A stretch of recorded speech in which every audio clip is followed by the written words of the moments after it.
प्रिय दर्शकों, आज हम बात करेंगे चंद्रमा के गोचर फल की, यानी कि इसको हम आज का राशिफल के नाम से जानते हैं। आप लोग टीवी में देखते होंगे कि आज का राशिफल क्या है।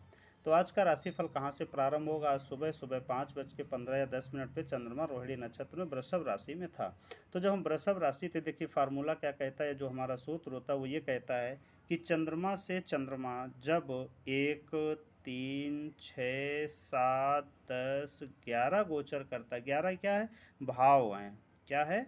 भाव। जहाँ पर आपकी जन्म पत्री में चंद्रमा फिक्स है, लिखा है, वहाँ से हम गिनते हैं एक भाव, दूसरा एक भाव, दो भाव, तीन भाव, 4, 5, 6, 7, 8, 9, 10 ऐसे करके गिनते हैं। तो हम मान लेते हैं चंद्रमा आज आपका यहाँ से लिखा है, तो यहाँ से हम क्या करेंगे, एक हुआ, ये इसको एक गिनेंगे। आज का गोचर, ये तो आपकी जन्मपत्री हो गई, और गोचर में आज का चंद्रमा यहीं पे आ गया। मान लेते हैं यहाँ पे मेष राशि है, तो अब यहाँ पे क्या होगा, एक हो गया, दो हो गया, तीन हो गया, चार हो गया, पाँच हो गया, छः हो गया, सात, ऐसे करके सभी राशियों पे गोचर करता है। तो अब इसका फल कैसे देखते हैं, चूंकि ये जन्म पत्री से उठाते हैं। तो पहले चंद्रमा क्या कहा गया, चंद्रमा का गोचर जब चंद्रमा से मिलेगा तब अच्छा फल करेगा, चंद्रमा से तीसरे मिलेगा तब अच्छा फल मिलेगा, चंद्रमा से छठे जब चंद्रमा आएगा तब अच्छा फल मिलेगा, चंद्रमा से छठ सप्तम जब आएगा तब अच्छा फल मिलेगा, चंद्रमा से जब दसम चंद्रमा आएगा तब अच्छा फल मिलेगा, और चंद्रमा से एकादश जब चंद्रमा आएगा तब अच्छा फल मिलेगा। कितने भावों में मिलेगा?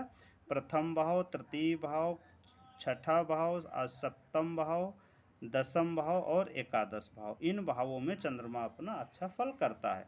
बाकी के भावों में भाव के अनुसार दिक्कत देता है। जैसे अब चंद्रमा से दूसरे चंद्रमा आएगा, तो ये क्या करता है, मानसिक उत्तेजना देता है, मानसिक समस्या देता है, कुछ सरदर्द भी कर सकता है वो, कोई आप शब्दों का उपयोग भी करके इसे आपको इरिटेट कर सकता है। चंद्रमा से चंद्रमा जब चौथे जाएगा तब क्या होगा, आपके आपके घरों में अपने स्वजनों से, चूंकि ये घर का भाव होता है, परिवार का, कुटुंब का भाव होता है, तो स्वजनों से विवाद हो सकता है। जब चंद्रमा से पंचम जाएगा तब क्या हो सकता है, आपको मानसिक तनाव के साथ मित्रों के साथ कोई ना कोई मुहाचाएँ हो सकती है, गुस्सा गुस्सैली हो सकती है। चंद्रमा से छठा जाएगा, हम आपको बता चुके उत्तम फल करेगा। उत्तम फल क्या है, जैसे रुका हुआ धन है, रुका हुआ कार्य आपका यहाँ पे सिद्ध हो जाएगा।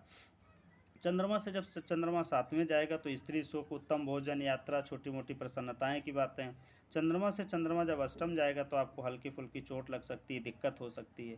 चंद्रमा से चंद्रमा जब नवम जाएगा तो आपको मानसिक टेंशन देगा या कुछ भी समस्या करेगा, अपच कर सकता है, पेट गड़बड़ कर सकता है। अब चंद्रमा से चंद्रमा जब दसम जाएगा तो अभीष्ट कार्य की सिद्धि होती है, जो भी आपका कार्य पेंडिंग पड़ा है उस दिन उस कार्य की कुछ न कुछ पुनरावृत्ति होती है, आगे बढ़ता है। चंद्रमा से एकादश जाता है। वैसे कहा जाता है कि चंद्रमा जब कोई भी ग्रह अपने से या लग्न से या चंद्र राशि से एकादश भाव में जाता है तो हर ग्रह यहाँ पर अच्छा फल ही करता है। जैसे शुक्र के लिए कहा जाता है द्वादश भाव उत्तम होता है, ठीक है। इसी तरह से यहाँ पे सभी ग्रह अपना उत्तम फल करते हैं। ठीक इस तरह से जानने के लिए, अब जब चंद्रमा से चंद्रमा द्वादश आएगा तो धन खर्च कर सकता है आपका, ठीक है, स्वास्थ्य में गड़बड़ी कर सकता है, अस्पताल जाने की स्थिति हो सकती है, छोटी मोटी बीमारी हो सकती है। अब ये सारी चीज़ें घटित कैसे होंगी? पहला तो आपका दशा किसकी चल रही है, फिर आपकी अंतरदशा किसकी चल रही है, दशा लार्ड कौन है, अंतरदशा लार्ड कौन है, ठीक है, गोचर बड़े बड़े ग्रहों का गोचर कहाँ पे चल रहा है, ठीक है। अब और आज चंद्रमा का मिलन किससे हो रहा है, युति। युति के दो अर्थ होते हैं, हम समझते हैं युति के दो अर्थ होते हैं। क्या क्या होता है युति को? कुछ शास्त्रों में लिखा है जुति। जुति का मतलब होता है युद्ध। क्या होता है? युद्ध। और युति का मतलब होता है मिलना, ठीक है, मिलना। अब अगर अच्छे ग्रह से मिलेगा तो मिलना हो जाएगा, और बुरे ग्रह से मिलेगा, पाप क्रूर पाप ग्रहों से मिलेगा तो युद्ध हो जाएगा, उससे विवाद करेगा वहाँ पे, ठीक है। तो इस तरह से हम चंद्रमा के गोचर फल को प्रतिदिन देखते हैं। और आज की जो तिथि है, चतुर्दशी है, आज का जो नक्षत्र है मृगशिरा है। चंद्रमा वैसे मिथुन राशि में आ जाएंगे थोड़ी देर बाद, दिन गुरुवार है। और अगर हम आयन की बात करें तो दक्षिणायन है। आयन का मतलब सूर्य जिस आयन में होते हैं, चूँकि आयन दो होते हैं, उत्तरायण और एक दक्षिणायन होता है। आज की ऋतु की बात करें तो ये वर्षा ऋतु है। कौन सी ऋतु है? वर्षा ऋतु है।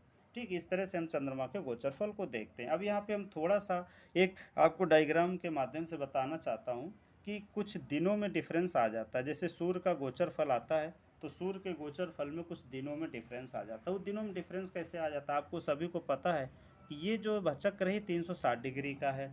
हमारे ऋषि मुनियों ने इसको 12 भागों में बांटा, क्योंकि 12 घर बने हुए हैं, जन्म पत्री के 12 भाव होते हैं।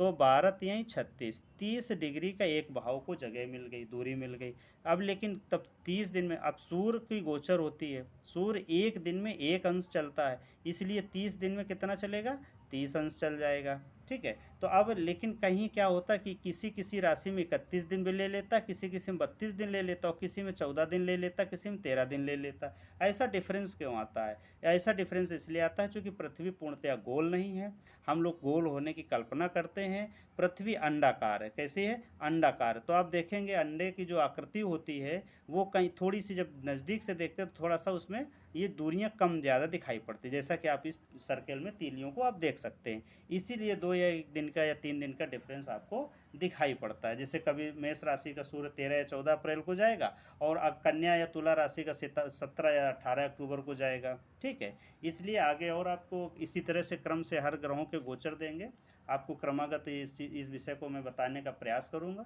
आप सभी लोग इसको देखते रहें, समझते रहें। आप सभी का आभार।